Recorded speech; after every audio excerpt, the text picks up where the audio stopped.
everyone, and welcome back to PHAMCAST. I'm here in studio today with Jennifer McCutcheon and Nabal No More, and we're really having an in-depth and real and authentic discussion about real lives touched by addiction. And now I kind of want to shift the focus a little bit, Jen, to this whole concept of redemption. And I thought it would be really good to give some context in terms of the definition of redemption. So let me read this to you. Redemption is, in this context, can be seen as the process of transformation in which individuals acknowledge past mistakes, take responsibility, engage in healing, and contribute positively to society. It's about moving from shame to growth while maintaining accountability.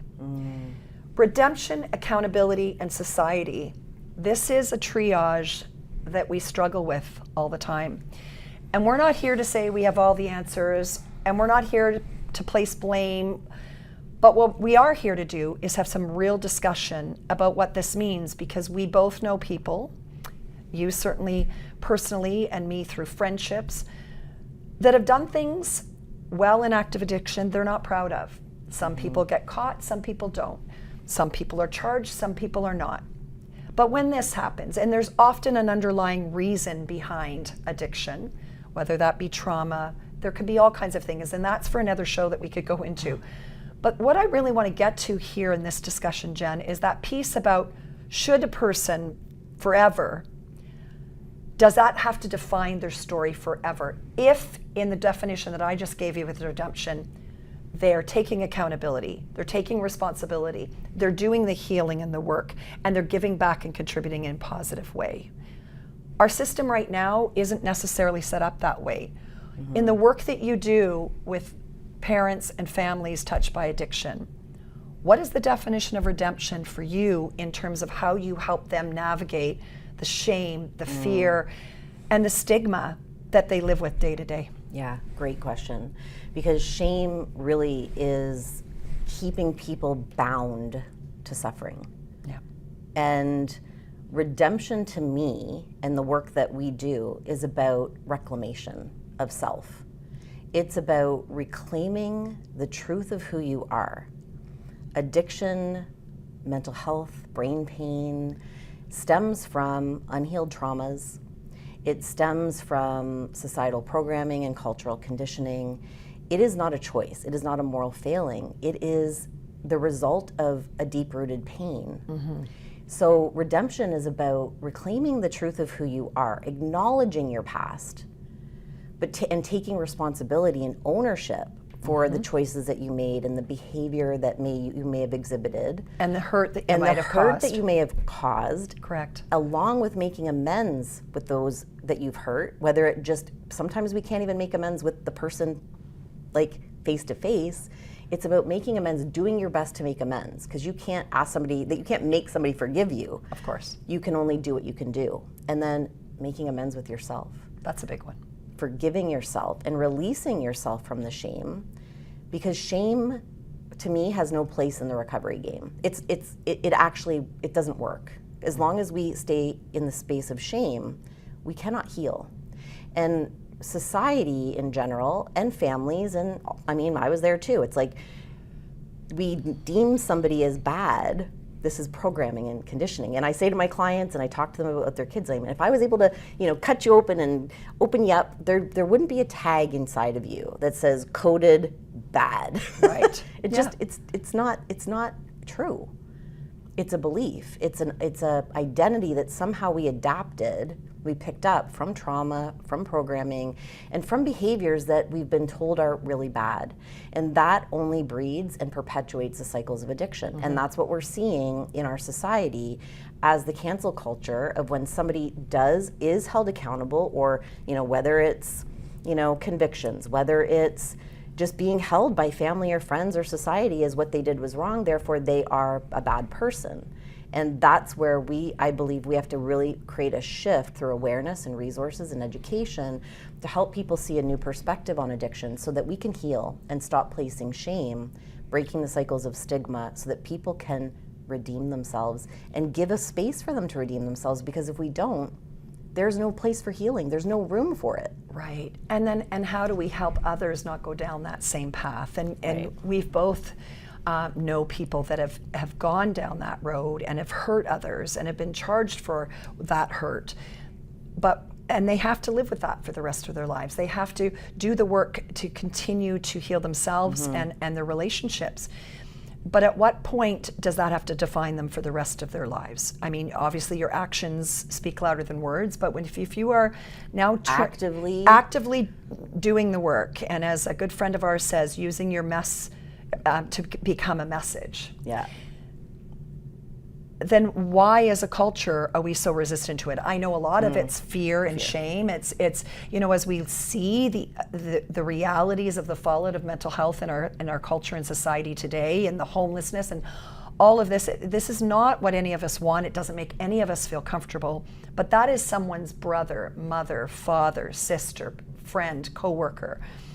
And I think having these conversations and recognizing being in community and looking at redemption in a bit of a different way, not putting it aside and giving them a free pass, but rather empowering them to continue to do the work to heal so they can help others prevent going down the same road and therefore having a better life.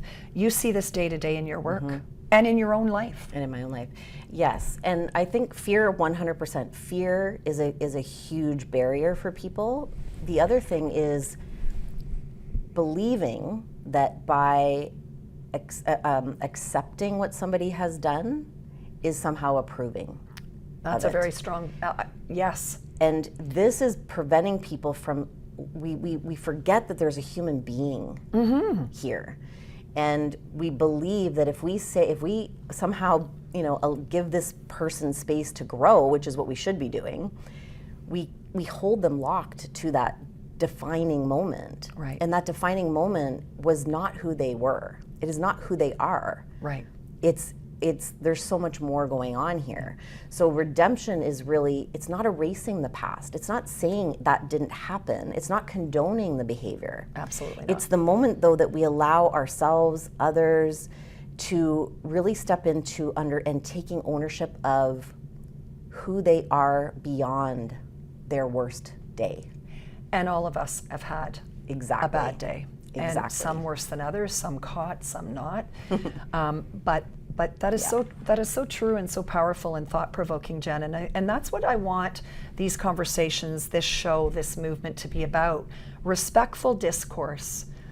Agree to disagree on things, but also to give the opportunity to open people's minds to think differently and to recognize that there may be another way, that there may be opportunity for us to do things a little bit differently. When we actually look at some of the stats and the science, I'm going to read you, there's some studies on recovery from substance abuse disorders that show that long-term recovery is associated not just with abstinence, but with identity reconstruction, purpose finding, and social reintegration. Yes. And you'll see on your screen there, that's a study that was done back in 2018. Easier said than done, and for sometimes for all the conditioning and talk and the shame that we all face. And sometimes it's easier to just turn a blind eye and I don't want to have to deal with that. But when we really look at the power of community and not defining somebody by their past, like you said, we're not erasing or condoning what they've done, but giving them an opportunity to bring forth what they've learned to change the future for all of us is what I want to be here to support. Yes. And that's what we've been doing with this micro movement in FAM called Real Lives Touched by Addiction. And every year it's gotten a little bit bigger. When I say a little bit bigger, if we reach one person today, we've done our job. Yeah. And when I say reach one person, it doesn't mean that I need to change your mind. It doesn't mean that I'm here to agree or disagree with you. But what I am hoping to do is to open your heart, your mind, and the thought that it's possible to change what you've always thought, or not judge others if they think differently. But what I've seen in that movement, that micro movement that you've been leading along with other ambassadors like Sandra Murray and Lainey Love and Luke Laughlin, yeah. We have seen it grow in numbers, organically, because people are wanting to get in the room, both digitally, because our last event held in Brampton this past February during Preventative Health Month, we had it digitally, we were streaming it so people, and they were digitally able to attend, and in person. People wanted to be in that room. And when we were able to, after all the panelists talked and shared their stories, like Jen is sharing and others, and Sandra's sharing about the loss of Ben, her beautiful son who died from addiction and overdose, she courageously stood on that stage and bared her soul in hopes of helping others and getting rid of her shame, because many mothers also, as Jen just said, lived with that. I'm getting emotional. My nose is tingling. Yes, but what really got me, and I'm holding Jen's hand here, what really got me as I watched that room, and we took the mic and we opened the floor to not questions, but to conversation and comments. It was unbelievably powerful.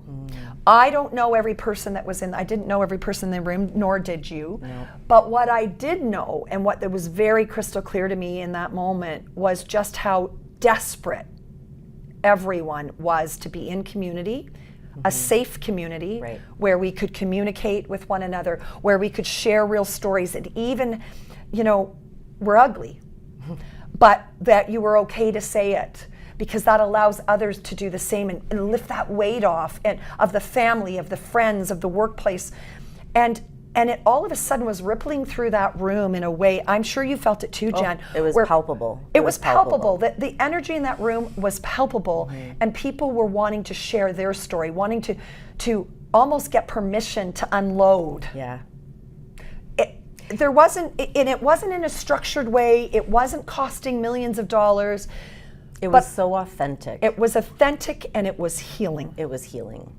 And it continued a ripple effect since last February into the wave that's starting to happen now as we take Real Lives Touched by Addiction into different communities. Because thanks to your leadership, Jen, you've now gone forward and met with the City Council in Belleville.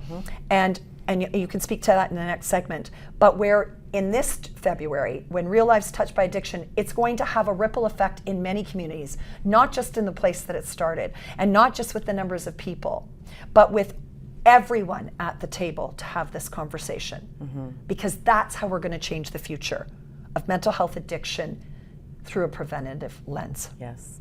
And that event was so powerful because behind every person that is impacted or struggling with addiction, there is a story. And when we create a safe space for people to share their lived experience, it gives people permission to share theirs. That's what vulnerability does. It opens up the floodgates to be able to say, this is okay. I can do this too. I didn't know I could share this. And it is deep, it is dark, there are some stuff that people carry around that are making them sick, and that is the energy that is emitted. And what I know to be true is anybody that has walked through the fire are the brightest lights for others that are walking in that darkness to find their way home. Absolutely. They're the lighthouse. The offering is the story. Absolutely. That is the offering. That is the gift that comes from the journey. Yes. That's even when it's hard. Even when it's hard, especially when it's hard. And on that note, we're going to take a quick break, and we're going to come back here at PHAMCAST to continue this really important, timely, and needed, long overdue and needed discussion about real lives touched by addiction here on PHAMCAST. Stay tuned.